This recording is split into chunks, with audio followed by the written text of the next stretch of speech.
Film शुरू होती है और हम एक लड़के को देखते हैं जिसका नाम रोजर होता है। रोजर समर वेकेशन के लिए अपने घर पर आया हुआ था और उसकी माँ ने अपनी एक मेड मिस लफीते को घोड़ा गाड़ी पर रोजर को लाने के लिए भेजा था।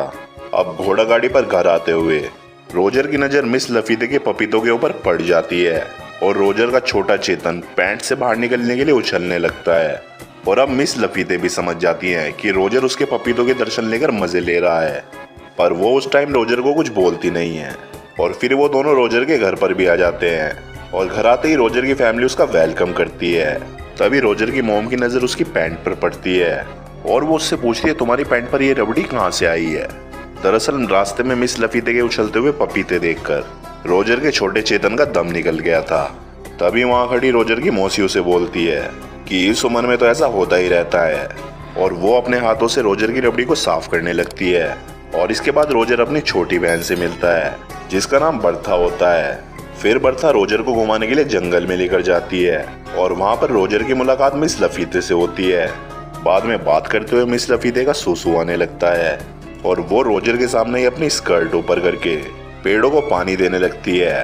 रोजर ये सब देखते हुए सोचने लगता है कि उसे इस उम्र में क्या क्या देखना पड़ रहा है, और इसके बाद रोजर वहाँ से चला जाता है। अब रोजर जंगल में अकेला घूम रहा होता है, पर तभी रोजर का पैर फिसलता है और वो झाड़ियों में आकर गिर जाता है।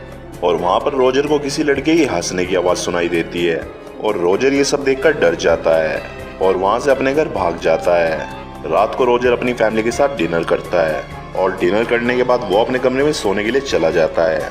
रोजर सोने ही वाला होता है, पर तभी उसे अपने घर के बाहर बर्तनों के खड़कने की आवाज़ सुनाई देने लगती है और जब वो बाहर झाँक कर देखता है तो उसकी फटकर हाथ में आ जाती है। रोजर देखता है कि उसकी एक नौकरानी हेलेन आधे दरवाजे से बाहर निकली हुई थी और कोई ठोकुमल उसका पीछे से गेम बजा रहा था। टपाटप करने के बाद हेलेन अपने कपड़े ठीक करती है और वहाँ से चली जाती है। अब ये देखकर रोजर अपनी भावनाओं पर काबू करता है और सोने चला जाता है। अब रोजर जैसे ही बेड पर बैठता है तभी उसकी बहन वहाँ पर बर्था आ जाती है जो उसके बिस्तर में ही छुपी हुई थी। फिर बर्था उसकी मौसी मार्गरेट के बारे में उसे बताने लगती है। वो बताती है, हमारी मौसी अब तक एक वर्जन है। इस पर रोजर उससे पूछता है, तुम्हें ये सब कैसे पता। तो बर्था बताती है, ये सब मुझे हमारी घर की एक मेड हेलेन ने बताया था। फिर रोजर पूछता है, अभी तक मौसी ने शादी क्यों नहीं करी। और बर्था इस पर कहती है, मैंने सुना है कि उन्हें मर्दों से डर लगता है। और अगले दिन बर्था रोजर को एक नदी के किनारे लेकर जाती है। यहाँ उनके घर की सारी मेट्स नहाते हुए अपने सीक्रेट शेयर किया करती थी। थोड़ी देर बाद वहाँ उर्सुला और बाकी सारी मेट्स आ जाती हैं। रोजर और बर्था पेड़ के पीछे छुपकर उनकी बातें सुनने लगते हैं और वहाँ पर नदी के दूसरे किनारे से 3 दरिंदे जा रहे होते हैं और ये साले 3 दरिंदे भी रोजर के घर पर ही काम किया करते थे और साले तीनों वहीं खड़े होकर सूसू करने लगते हैं और नदी के दूसरे किनारे पर बैठी हुई मेट्स को अपना छोटा चेतन दिखाने लगते हैं। अब उर्सुला भी उनसे 4 कदम आगे थी, इसलिए वो भी अपनी स्कर्ट ऊपर करके अपना पिछवाड़ा दिखाने लगती है और ये सब बर्था और रोजर पेड़ के पीछे छुपकर देख रहे होते हैं। इसके बाद हम देखते हैं घर पर रोजर की बड़ी बहन अपने पापा के साथ घर पर आती है और घर के सभी लोग उसका वेलकम करते हैं। एलिसा सभी से एक एक करके घर के लोगों से गले मिलती है, पर जब रोजर की बारी आती है तो सिर्फ उसे हेलो करके वो अंदर चली जाती है। अब बेचारे रोजर को समझ नहीं आ रहा होता कि उसके साथ ये सब क्या हो रहा है। तभी रोजर की छोटी बहन बर्था उसके पास आती है और वो उसे अपने साथ एक चर्च में लेकर जाती है। फिर वो चर्च की छत पर बैठकर उसकी मौसी की बातें सुनने लगते हैं जो कि चर्च के फादर के सामने अपने पाप को कन्फेस करने आई थी। और फिर मार्गरेट फादर को बोलती है कि फादर, मेरे से बहुत बड़ा पाप हो गया है। इस पर फादर उससे पूछते हैं, तुमसे क्या पाप हुआ है। फिर वो उसे बताती है कि मेरा नेफ्यू रोजर अभी कुछ दिन पहले ही घर पर आया है और जब से मैंने रोजर को देखा है तो मैं उसके प्यार में पागल हो गई हूँ, और यही नहीं, कई बार मैंने उसके साथ सपने में दबाकर संभोग किया है। अब ये सभी बातें ऊपर बैठा हुआ रोजर भी सुन रहा होता है और वो बहुत ज्यादा एक्साइटेड हो जाता है। रोजर सोचता है, अब घर में कोई तो है जिसे मैं भी पेल सकता हूँ, वरना घर की सारी औरतों को तो साले नौकरी पेलते जा रहे हैं। अब ये सब पेलम पिलाई की बातें सुनकर रोजर और एक्साइटेड होने लगता है और वो नीचे आकर गिर जाता है। इसके बाद पादरी और मार्गरेट रोजर को अपने साथ घर पर लेकर आते हैं और उसकी मॉम को सारी बातें बता देते हैं। फिर रोजर की मॉम पादरी से पूछती है कि इसे क्या सजा मिलनी चाहिए। इस पर पादरी बोलता है कि इसके पिछवाड़े पे मार मार कर इसको बंदर के पिछवाड़े की तरह लाल बना देते हैं। अब रोजर की मॉम को भी ये बात अच्छी लगती है और वो पादरी को बोलते हैं कि मस्त प्लान है। फिर रोजर की मॉम उसकी मौसी मार्गरेट को बोलती है, ये शुभ काम तुम करोगी। अब मार्गरेट पहले तो ये सब करने से मना कर देती है, पर रोजर की माँ के फोर्स करने पर वो ऐसा करने के लिए तैयार हो जाती है और रोजर के पिछवाड़े पर 10 बार जोर से फटके देने लगती है, जिससे उसका पिछवाड़ा बंदर के पिछवाड़े की तरह लाल हो जाता है। अब रात को बेड पर रोजर उल्टा होकर सो रहा होता है, क्योंकि उसके दोनों तबले सूजे हुए थे। तभी उसे वापस घर के बाहर बर्तनों के खड़खड़ाने की आवाज सुनाई देने लगती है। रोजर देखता है कि कोई ठोकुमल हेलन को पीछे से उसकी ठुकाई कर रहा होता है, और इस बार भी हम लोगों को पता नहीं चलता ये साला है कौन, जो अपना काम करके वहां से गायब हो जाता है। और वहां पर मिस्टर फ्रैंक भी खड़े होते हैं, जो हेलन की ठुकाई एंजॉय कर रहे थे। और थोड़ी देर बाद रोजर के पास उर्सुला आती है। वो उसे बोलती है कि आज की पिटाई के बाद तुम्हें बहुत दर्द हो रहा होगा, लाओ मैं तुम्हारे पिछवाड़े पर बाम लगा देती हूँ। पर रोजर उसका बोलता है कि नहीं, पर तुम मुझे एक बात बताओ कि मैं रोज देखता हूँ कि हेलन और उसका पीछे से कोई गेम बजा रहा होता है, और अपना काम हो जाने के बाद वो वहां से चला जाता है। आखिर ये महान पुरुष है कौन? अब उर्सुला बोलती है ये हममेट्स का टॉप सीक्रेट है, और ये बोलकर वो वहां से चली जाती है। अब रोजर सोचता है कि यहाँ हर कोई ना कोई किसी न किसी की ठुकाई कर रहा होता है, पर साला मेरा दिन कब आएगा। फिर रोजर को याद आता है कि हेलन की ठुकाई तो मिस्टर फ्रैंक भी देख रहे थे, और वो मिस्टर फ्रैंक से मिलने के लिए उनके रूम में चला जाता है। वहां पहुंचकर रोजर ये देखता है कि मिस्टर फ्रैंक अपनी पैंट पे हाथ डालकर दूरबीन से आसमान में कुछ देख रहे होते हैं, और रोजर को वहां देखकर मिस्टर फ्रैंक कुछ घबरा जाते हैं और वहां से भाग जाते हैं। अब उनके जाने के बाद रोजर भी दूरबीन से देखने की कोशिश करता है, और वो देखता है बाहर 2 लोग दबाकर घबाघब करने में लगे हुए हैं। अब ये सोचकर वो सोचता है कि ये तो साला मेरे से भी बड़ा हवस का पुजारी है। और फिर रोजर को वहां पर एक किताब मिलती है जिसमें घबाघब की बहुत सारी कहानियां लिखी हुई थी।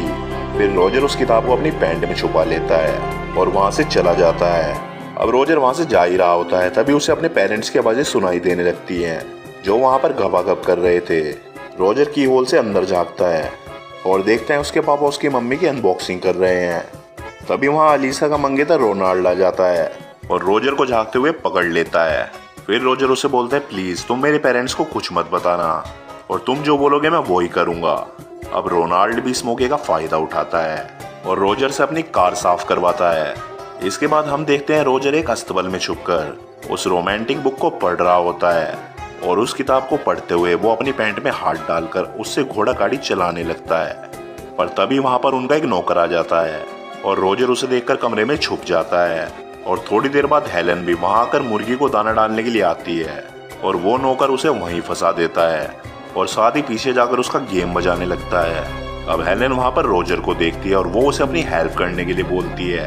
अब जैसे ही रोजर हेलन की हेल्प करने के लिए आता है तो हेलन रोजर को मना कर देती है और बोलती है अभी थोड़ी देर रुक जाओ। दरअसल हेलन को भी अपना गेम मजबाने में बहुत मजा आ रहा था। अब रोजर बाहर देखने के लिए जाता है कि आखिर हो क्या रहा है, पर तब तक वो नौकर हेलन का गेम बजा चुका था। अब इसके बाद रोजर अपने घर के अंदर आता है। वहां पर उसकी बड़ी बहन एलिसा और उसका मंगेतर रोनाल्ड बैठे हुए होते हैं। और फिर रोनाल्ड रोजर को देखते हुए बोलता है कि मेरे जूते बहुत गंदे हो गए हैं और तुम इसे अच्छे से साफ कर दो, बट रोजर उसे ऐसा करने से मना कर देता है। अब इससे रोनाल्ड गुस्सा हो जाता है और वो उसकी मॉम को सारी बातें बता देता है, और रोजर की मॉम ये सारी बातें सुनकर बहुत गुस्सा हो जाती है और वो बोलती है मेरी दोनों बेटियां बहुत अच्छी है, मैंने उन्हें अच्छे संस्कार दिए हैं, पर ये साला ठरकी पता नहीं कहाँ से पैदा हो गया। फिर रोजर की मॉम रोजर को घर से बाहर जाने के लिए बोलती हैं। बाहर जाने से पहले रोजर मियाँ खलीफा की अनसुनी किताब अपनी बहन की किताब से एक्सचेंज कर देता है। फिर रोजर बाहर जाकर छुपकर अपनी बहन को वो किताब पढ़ते हुए देखने लगता है। रोजर देखता है कि मेलिसा को वो किताब पढ़कर चरम सुख की प्राप्ति हो रही है। अब रोजर को घबाघब करने के लिए इतनी तेज चुल मचती है कि अगर उसे अभी घबाघब नहीं मिला तो उसका छोटा चेतन अपनी पैंट में ही फांसी लगा लेगा। और फिर रोजर अपनी चुल शांत करने के लिए उर्सुला के पास जाता है, जो किचन में काम कर रही होती है। अब रोजर किसी भूखे नंगे भेड़िए की तरह सीधा उर्सुला पर टूट पड़ता है, पर उर्सुला को लगता है कि घर के किसी नौकर ने उसे पकड़ा है, पर वो अपने आप को बचाने के लिए रोजर के सर पर प्लेट मार देती है। और उर्सुला को जब पता चलता है ये तो अपना छोटा पप्पू रोजर है, तो वो उसे घबाघब करने के लिए हाँ बोल देती है। बस दोनों प्रोसेस स्टार्ट ही करने वाले होते हैं, पर पता नहीं कहाँ से एक मोटी मेट आ जाती है और रोजर उसको देखकर वहां से भाग जाता है, लेकिन रोजर की ठड़क तो चरम सीमा तक पहुंच चुकी थी। और उसे तो किसी न किसी के साथ घपाघप करके अपने छोटे चेतन को शांत करना ही था। और अचानक हमारे हीरो को मिस लफीते याद आती है और रोजर सोचता है कि कोई दे न दे, पर मिस लफीते अपने पपीते मुझे पिला ही देगी। और वो भागता हुआ मिस लफीते के पास चला जाता है और वहां पहुंचकर रोजर मिस लफीते पर भूखे नंगे दरिंदे की तरह टूट पड़ता है और उसकी सुरंग की खुदाई करना शुरू भी कर देता है। पहले तो मिस लफीते रोजर को ऐसा करने से मना कर देती है, पर बाद में वो भी चलन सुख के मजे लेने लगती हैं। थोड़ी देर बाद एक डाकिया वहां पर चिल्लाते हुए आता है और बताता है कि जंग छिड़ गई है और जर्मनी ने फ्रांस पर जंग का ऐलान कर दिया है। अब ये सुनकर सभी लोग वहां पर इकट्ठा हो जाते हैं और बेचारे रोजर के छोटे चेतन को भी यहाँ पर निराशा का सामना करना पड़ता है। अब अगले दिन रोजर की फैमिली के सभी मर्दों को जंग में जाना था, तो सभी आज पार्टी करने लगते हैं। फिर वहां पर मिस्टर फ्रैंक आते हैं और सबको बोलते हैं कि मैं जंग पर नहीं जा सकता, मुझे अस्थमा है। रोजर को जब ये पता चलता है कि घर के सभी मर्द जंग पर जाने वाले हैं और सारी औरतें घर पर अकेली रहेंगी, तो वो ये सोचकर खुशी के मारे झूमने लगता है। अब फ्रांस में एक रिवाज होता है कि जब भी घर के सारे मर्द जंग पर जाते हैं तो एक रात पहले सभी घर के सारे मर्द अपनी वाइफ के साथ जंगल में जाकर घपाघप करने लगते हैं। और आज भी सभी मर्द जंगल में जाकर अपनी वाइफ के साथ घपाघप करेंगे। और वहाँ रोजर इन सबको देखकर सोच रहा होता है कि बेटा जितना बजाना है बजा लो, कल तो मैं इनका बैंड बजाऊंगा। अगले दिन घर के सारे मर्द जंग पर चले जाते हैं। उनके जाते ही सबसे पहले रोजर उर्सुला के पास जाता है। वो उसके साथ दबाकर संभोग करने लगता है। अगले दिन बर्था रोजर को बोलती है, हमारी मॉम पादरी के सामने कुछ कन्फेस करने वाली है, आओ हम जाकर देखते हैं कि उन्होंने क्या पाप किया है। दूसरी तरफ उसकी मॉम पादरी को बता रही होती है, मेरा हस्बैंड मेरे साथ अलग अलग पोजीशन में संभोग करता है, मुझे भी इससे बहुत मजा आता है, पर कभी कभी मुझे ऐसा लगता है कि मैं कोई पाप तो नहीं कर रही। इस पर पादरी बोलता है कि तुम अपने हस्बैंड के साथ कुछ भी कर सकती हो, ये कोई पाप नहीं है। इसके बाद हम रोजर की मेड केट को देखते हैं जो नदी किनारे बैठी हुई होती है। पर तभी रोजर नदी में से एक भूखे मगरमच्छ की तरह निकलता है और केट को वहीं पेलना शुरू कर देता है। अब ऐसा करके रोजर में और कॉन्फिडेंस बढ़ जाता है। अब तो रोजर घर की सभी औरतों को पेलने का प्लान बनाने लगता है। रात को रोजर अपनी मौसी मार्गरेट के कमरे में जाता है और उसके बिस्तर पर जाकर लेट जाता है। थोड़ी देर बाद वहां पर मार्गरेट आती है और रोजर को देखकर चौंक जाती है। फिर रोजर मार्गरेट को देखकर बोलता है कि क्या आप अभी तक वर्जिन हो और इसीलिए मैं आपकी मदद करने के लिए आया हूँ। पहले तो मार्गरेट रोजर को मना कर देती है और रोजर को किस करने के बाद मार्गरेट भी भूखी शेरनी बन जाती है और वो दोनों पूरी रात दबा के पलंग तोड़ते हैं। थोड़ी देर बाद वहां पर हेलेन चाय लेकर आती है, पर उसे इस बार दरवाजे खींचकर उसका गेम बजाने वाला और कोई नहीं था, क्योंकि घर के सारे मर्द जंग पर गए हुए थे। फिर हेलेन रोजर के कमरे के अंदर आकर उसे चाय देती है। फिर चाय देकर जैसे ही हेलेन वहां से जा रही होती है, अचानक रोजर उसे पीछे से पकड़ लेता है और उसका गेम बजाना शुरू कर देता है। अब अगले दिन रोजर अपनी बड़ी बहन एलिसा को देखता है जो अस्तबल में जा रही होती है। फिर रोजर भी उसके पीछे जाने लगता है। वहां जाके रोजर देखता है कि एलिसा घोड़ों को घास डाल रही है। रोजर लपक कर एलिसा पर टूट पड़ता है और उसके साथ घपाघप करना शुरू कर देता है। पहले तो एलिसा मना कर देती है, पर एलिसा को भी मजा आना शुरू हो जाता है और वो दोनों दबाकर घपाघप करते हैं। अब तो रोजर की मौज हो गई थी, क्योंकि घर की सारी औरतें एक एक करके रोजर के पास आती थी और अपना गेम बजवा कर जाती थी। और कभी कभी तो रोजर एक साथ 3-3 मेट्स को पेल देता था। एक दिन घपाघप करने के बाद एलिसा रोजर को बोलती है वो प्रेग्नेंट है और ये सुनकर रोजर की फटकर हाथ में आ जाती है। तभी रोजर को पता चलता है कि जंग खत्म हो चुकी है और सभी मर्दों की वापसी हो रही है। तब वो ये सोचता है कि मैं इससे जान कैसे छुड़वाऊं, पर तभी वहां पर उर्सुला आ जाती है और वो रोजर को बोलती है वो भी प्रेग्नेंट है। फिर कुछ देर बाद उसकी मौसी मार्गरेट भी उसे बोलती है कि वो भी प्रेग्नेंट है। अब रोजर सोचता है कि कुछ तो करना पड़ेगा, वरना घर के सारे लोगों को मेरे कांड के बारे में पता चल जाएगा और मेरी माँ मुझे सड़क के बीच खड़ा करके मेरा पप्पू काट देगी। अब सबसे पहले रोजर एक लाल नेल पॉलिश लेकर आता है और उसे लेकर अपनी बहन एलिसा के पास जाता है और वो उसकी बेडशीट पर नेल पॉलिश लगा देता है और वो एलिसा को बोलता है कि तुम रोनाल्ड को सेड्यूस करो और डियर उसके साथ आज रात को पलंग तोड़ घपाघप करो, ताकि रोनाल्ड को ये लाल रंग देखकर लगे कि तुम अभी तक वर्जिन हो।